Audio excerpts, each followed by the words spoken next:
What's the purpose of a newspaper headline? Well, really, the purpose is to quickly and to briefly draw attention to the story, what the editor thinks is the main story of the day. Most good newspaper headlines are between 5 and 10 words. The tabloids tend to be 2 or 3 words, very punchy, and what we call the broadsheets, they tend to be a little bit more wordy, perhaps towards 10 words. It was interesting in the Sunday papers just gone, this is the Sunday Times, and their headline's actually 11 words. And it says, Queen calls on nation to be strong as virus strikes medics. The Mirror's take on it was slightly different, and their headline was 8 words. It was Rees-Mogg firm, picture of Jacob Rees-Mogg here, our chance to make money. But interestingly, the Daily Star on Sunday didn't cover the coronavirus situation at all. It had a rather punchy headline, You rat, Kyle. And Kyle is this guy here, Kyle Walker, the Manchester City player, and it's an article about his girlfriend who's expecting a baby. I wonder what the headlines would have been if newspapers had been printed in Jerusalem the day after Jesus was crucified. Now, the Times may have run something like this. Religious leaders delighted as Pilate executes Jewish rabbi. Perhaps the Mirror would have had a picture of the smiling Roman soldier holding Jesus' tunic with a caption or a headline, Lottery winner scoops top prize. Perhaps the Star's headline would simply have read, Kyle's girlfriend hits back exclusive.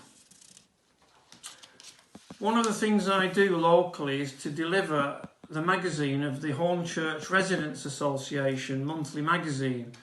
And interestingly, that too is called Focus. I wonder as Easter approaches where your focus will be. Will it still be on the coronavirus pandemic? It's perfectly understandable if it is. Or will it be on how you're going to survive 4 intensive days in your family when you're not really supposed to go out very far, if at all? Will your focus be on Easter eggs and bunnies?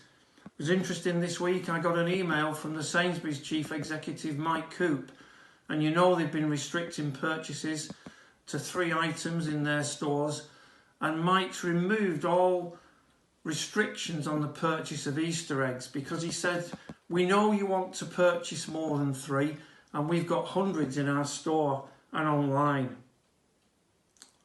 Or will we focus again on the cross and the sacrifice that Jesus made? And I was reading a book just the other day, and it's David Pawson's book, Jesus, the 7 Wonders of History, his story. And in the chapter on Jesus' death, David says that in his experience he's found that there are 4 main groups of people who have a reaction to Jesus' death. The first group are indifferent. In simple terms, they couldn't care less. Doesn't affect me. Why should I be bothered? It was something 2,000 years ago. Why should I be concerned now? Second group are those who are interested. They hear about the cross a little bit anyway, once a year, and they like to know a little bit more. During the course of a year, there'll be reports on our news bulletins of innocent deaths, miscarriages of justice that Jesus suffered. I mean, after all, he actually was crucified on 2 different charges, one of blasphemy and the other of treason. And they get interested, but don't move beyond that. Third group of people are those who are indignant. It's wrong for such a good man to have been crucified, to be put to death in such a cruel way. He didn't deserve what happened to him. And finally, there's a fourth group of people involved. They're the ones who are involved. It does affect them personally. They realise it was their sin that Jesus paid the price for. And when we believe that, our focus changes in a wonderful way and we start to live a new life in Christ.